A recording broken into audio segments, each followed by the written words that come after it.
Child development में different aspects हैं, जैसे कि emotional development, cognitive development, moral development और लैंग्वेज डेवलपमेंट। तो पहले हम समझते हैं लैंग्वेज डेवलपमेंट। लैंग्वेज एक फॉर्म ऑफ कम्युनिकेशन है, आपका रिटन, ओरल, साइन लैंग्वेज, जिससे हम अपनी जो थॉट्स, आइडियाज़ होते हैं हम दूसरों को शेयर करते हैं। किसी भी लैंग्वेज के 4 कंपोनेंट्स होते हैं: फोनोलॉजी, सेमांटिक्स, ग्रामर और प्रैग्मेटिक्स। फोनोलॉजी बात करता है उस लैंग्वेज में जो पेक्यूलियर साउंड्स उनके बारे में, जैसे कि इंग्लिश में एनजी से कोई वर्ड स्टार्ट नहीं होता है। We can not think of any word in English that starts with NG, मगर एनजी से एंड होता है, जैसे सिंग, किंग, एनजी से एंड हो रहा है। वैसे ही हिंदी में जो क्ष का साउंड होता है, जो क्षत्रिय में होता है, वो इंग्लिश में नहीं होता है। तो अलग अलग लैंग्वेज में ऐसे कुछ साउंड्स होते हैं जो उसी पर्टिकुलर लैंग्वेज में पाए जाते हैं, उनको हम बोलते हैं फोनोलॉजी। दूसरा है सेमांटिक्स। सेमांटिक्स मतलब होता है मतलब, मीनिंग। आप जो भी वर्ड सीख रहे हैं, बॉल मतलब क्या होता है, कैट मतलब क्या है, thank you, similarly, basically, literally, इन सब का क्या मतलब है, इन सब को किस जगह पर यूज़ करना है, ये सब हम समझते हैं सेमांटिक्स में। अगर हम इसको चाइल्ड डेवलपमेंट के पर्सपेक्टिव से देखें तो क्या होता है कि ओवर एक्सटेंशन करके एक चीज़ होती है। ओवर एक्सटेंशन में क्या होता है कि बच्चों को सिखाया जाता है, ये देखो वो डॉगी, तो जब भी वो कोई 4 पैरों वाला जानवर देखता है, चाहे वो बिल्ली देखे या फिर घोड़े को देखे, तो वो बोल देता है सी डॉगी। उसने ओवर एक्सटेंड कर दिया इस कॉन्सेप्ट को। उसको ऐसा लगता है कि हर एक 4 पैरों वाला जानवर जो होता है वो डॉगी होता है। इसको हम बोलते हैं over extension in child development. तीसरा कंपोनेंट है ग्रामर। ग्रामर के 2 सब पार्ट्स होते हैं, सिंटैक्स और मॉर्फोलॉजी। सिंटैक्स बात करता है कि कैसे सेंटेंस का स्ट्रक्चर है। जैसे अगर मैं बोलूँ the dog chase the cat, तो वो सेंटेंस का जो स्ट्रक्चर है वो सही है, लेकिन अगर मैं बोलूँ कैट माउस द चेज्ड, तो इसका कोई सेंस नहीं बनता है। तो ग्रामेटिकली इसका जो सिंटैक्स है वो सही नहीं है। सिंटैक्स हो गया आपका ग्रामर का स्ट्रक्चर, वर्ब, आपके ऑब्जेक्ट, सब्जेक्ट कैसे अरेंज्ड होंगे एक सेंटेंस में। अब अगला है मॉर्फोलॉजी। मॉर्फोलॉजी बात करता है वर्ड फॉर्म्स के बारे में, जैसे कि children is playing in the park, जो है वो गलत होगा। क्यों? क्योंकि चिल्ड्रन जो है वो प्लूरल है, तो उसके साथ आपका जो वर्ब है, जो हेल्पिंग वर्ब है, वो प्लूरल आएगा, आर, है ना।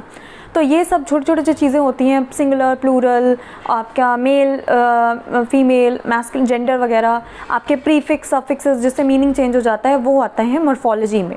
ठीक है, इसके बाद बात करते हैं प्रैग्मेटिक्स के बारे में। तो प्रैग्मेटिक्स है practical usage of language. Practical situations में हम लैंग्वेज को कैसे यूज़ करते हैं, जैसे कि अगर मैं बात कर रही हूँ तो आप वेट करके सुनेंगे कि जब आपकी बारी आएगी बोलने की तब आप बोलें।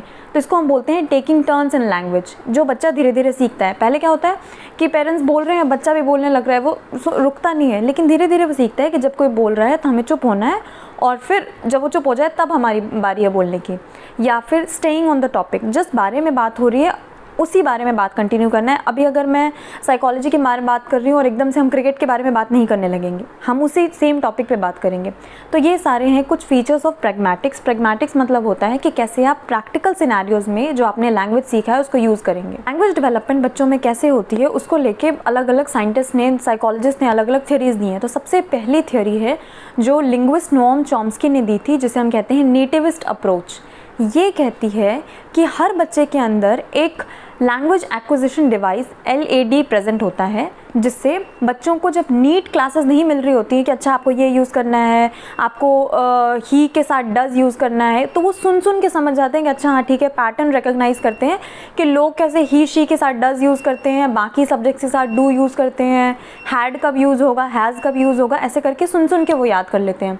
उनको एक्सप्लिसिटली नहीं सिखाया जा रहा है कि आपको ये यूज़ करना है, आपको ऐसे बोलना है, सिंगुलर, प्लूरल, ये वो, तब भी वो समझ जाते हैं। मतलब कि उनके पास एक लैंग्वेज एक्विजिशन डिवाइस है जिससे उस लैंग्वेज को वो अक्वायर करते हैं। इस लैंग्वेज एक्विजिशन डिवाइस में यूनिवर्सल ग्रामर रूल्स हैं, मतलब कि दुनिया में जितने भी लैंग्वेजेस हैं उन सब में जो भी ग्रामर रूल्स हैं वो है, और वो बच्चों को ऑलरेडी पता होते हैं, इसलिए जब वो सुनते हैं तो वो समझ जाते हैं और फिर वो सीख जाते हैं उस लैंग्वेज में। तभी बच्चे जो हैं वो बहुत रैपिडली उनकी लैंग्वेज और वोकैबुलरी ग्रोथ होती है एज़ कम्पेयर टू अडल्ट्स। फिर इसमें एक और चीज़ के बारे में बात करते हैं, वर्ड ऑर्डर पैरामीटर। कैसे अलग अलग लैंग्वेज में, जैसे कि इंग्लिश में सब्जेक्ट, वर्ब, ऑब्जेक्ट होता है, जैसे कि आई ईट एप्पल। लेकिन वही अगर हम दूसरा लैंग्वेज देखें, जैसे कि जापानीज़ में होता है सब्जेक्ट, ऑब्जेक्ट, वर्ब। तो उसमें होगा आई एप्पल ईट। जैसे वाताशी व रिंगो तबेरू, उसमें क्या हो रहा है, उसको अगर आप लिटरल ट्रांसलेट करेंगे तो वो हो रहा है आई एप्पल ईट। अब ये बच्चे को किसी ने नहीं सिखाया मगर वो फिर भी सीख जाता है। तो ये एक कॉमन फीचर है नेटिविस्ट अप्रोच का। तो नेटिविस्ट अप्रोच का एक मेजर लिमिटेशन ये है कि ये बहुत कम अटेंशन देता है प्रैग्मेटिक्स को। बच्चे जो हैं वो सिर्फ ग्रामर से, language is not all about grammar, इसमें आप और भी बहुत सारी चीज़ें होती हैं। बच्चे कैसे मीनिंगफुल कॉन्वर्जेसन से सीखते हैं बातें करना, वो कैसे स्टोरीज़ बनाते हैं, वो कैसे कॉन्वर्जेसन को कंटिन्यू करते हैं, सस्टेन करते हैं। तो ये सारी चीज़ें जो है ये हमें ये LAD लैंग्वेज एक्विजिशन डिवाइस नहीं बताता है। इसमें और भी बहुत सारे फीचर्स हैं जो हम नेक्स्ट थियोरी हमें समझाती है। लिमिटेशंस ऑफ नेटिविस्ट अप्रोच में हो गया the problem of universal grammar. अगर यूनिवर्सल ग्रामर बच्चों को पता ही है पहले से, वो गलतियाँ क्यों करते हैं, वो इतनी जल्दी क्यों मास्टर नहीं कर लेते ग्रामर को इंस्टेंटली, लेकिन वो गलतियाँ करते हैं और उसके बाद फिर वो धीरे धीरे अपने ग्रामर को रिफ़ाइन करते हैं। इसके अलावा यूनिवर्सल ग्रामर की प्रॉब्लम ये भी है कि कोई अग्रीड लिस्ट ऑफ रूल्स नहीं है। लैंग्वेज जो है वो बहुत वाइडली वेरी करते हैं। अब इसके बाद इसको ठीक करके थ्योरी आई अगली, द इंटरैक्शनिस्ट पर्सपेक्टिव। पिछली थी द नेटिविस्ट पर्सपेक्टिव, अगला है इंटरैक्शनिस्ट पर्सपेक्टिव।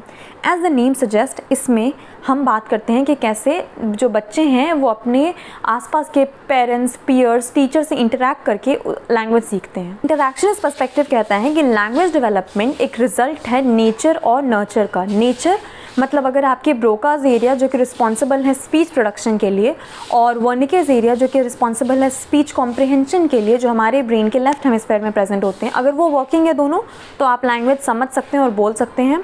और दूसरा है नर्चर, कि कितना आप उस स्किल को, उस स्ट्रक्चर को नर्चर कर पाते हैं। जैसे कि अगर आपके आसपास के लोग बहुत, मान लेते हैं कुछ लोग जो है वो हिंदी में बात कर रहे हैं, कुछ लोग स्कूल में इंग्लिश में बात कर रहे हैं, इसके अलावा जो ग्रैंड पेरेंट्स हैं वो अपने रीजनल लैंग्वेज में बात कर रहे हैं, तो इससे क्या होता है कि आप तीनों लैंग्वेज में फ्लुएंट हो पाएंगे।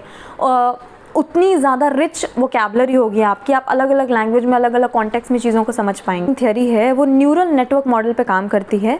ये कंप्यूटर साइंस से इन्होंने लिया गया है। इसमें क्या कहते हैं कि ब्रेन जो है वो क्या करती है, वो कनेक्शन स्ट्रेंथन होते जाते हैं जो जिनका करेक्ट इनपुट होता है, और वो वीकन होते जाते हैं जिनका रॉन्ग इनपुट होता है। बच्चे क्या करते हैं, पैटर्न डिटेक्ट करते हैं स्पीच में, और ट्रायल एंड एरर से और पैटर्न डिटेक्शन से सीखते हैं। जैसे उन्होंने कुछ गलत बोला, मतलब I go to the park, फिर किसी ने उनको करेक्ट करा कि I went to the park होगा, गो का पास्ट, वेंट होता है गोड नहीं, ठीक है। तो उन्होंने ट्राई करा, एरर हुआ, और फिर उन्होंने सीख लिया, फिर अगली बार वो नहीं करेंगे। या फिर पैटर्न डिटेक्ट करा उन्होंने किसी को बोलते हुए सुना कि I went to the park instead of I go to the park, तो उन्होंने उस पैटर्न को डिटेक्ट करा कि हाँ यार सब लोग वेंट बोलते हैं, गोड कोई नहीं बोल रहा है। तो पैटर्न डिटेक्शन से वो सीखते हैं, और ट्रायल एंड एरर से। जैसे माउसेस का माउसेस बोलने के बजाय माइस होगा, टूथ का टूथ्स के बजाय टीथ होगा, ये सब चीज़ें हैं। इसके अलावा एक और है हमारा सोशल इंटरैक्शन पर्सपेक्टिव, जो हमारे सोसाइटी पे, हमारे सोशल कनेक्शंस में ज़्यादा एम्फेसिस डालता है। आपके जो टीचर से आपकी बातें हो रही है, पेरेंट्स से, पीयर्स से, वो आपके लैंग्वेज को और ज़्यादा स्ट्रेंथन करते हैं। तो language arises from the interaction of biology, cognition and social experience. आप जितने ज़्यादा लोगों से बातें करेंगे उतना ज़्यादा आपको अच्छे से बात करना आएगा। मतलब बच्चे वैसे उतने जल्दी बात करना सीखते हैं, कहानी बनाना सीखते हैं, टोन और जेस्चर समझते हैं, किस तरीके से, अगर किसी ने अगर शाउट करके बोला है तो उसका क्या मतलब है, प्यार से बोला है तो उसका क्या मतलब है। तो ये 3 पर्सपेक्टिव्स हो गए लैंग्वेज डेवलपमेंट में।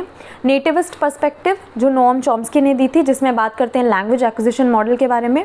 दूसरा है इंटरैक्शनिस्ट पर्सपेक्टिव, जो कहती है कि नेचर और नर्चर दोनों मिलके बच्चा जो है बात करना सीखता है। और सोशल इंटरैक्शनिस्ट पर्सपेक्टिव जो कहती है कि इसमें सोसाइटी का भी काफ़ी एक मेजर इंपॉर्टेंट रोल रहता है। ठीक है।